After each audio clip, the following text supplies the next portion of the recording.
Bonjour tout le monde, on vient de recevoir Mohamed qui est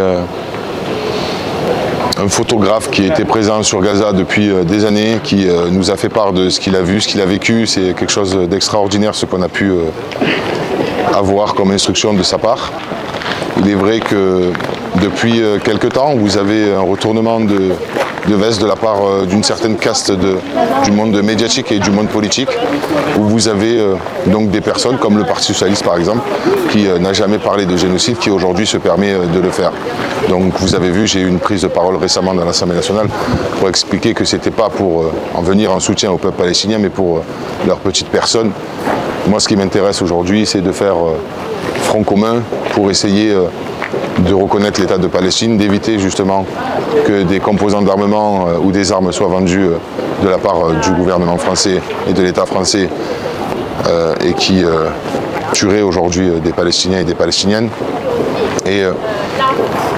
je reviens juste sur quelques instants sur le journaliste que nous avons rencontré. Il nous a expliqué des cas de personnes qui ont perdu toute leur famille, des médecins morts, des personnes de l'ONU, des professeurs d'école, des directeurs d'école, des médecins et des journalistes bien évidemment, mais toutes ces atrocités-là ne s'arrêteront pas si la France a un discours fort et donc j'appelle vraiment le président de la République à reconnaître l'État de Palestine.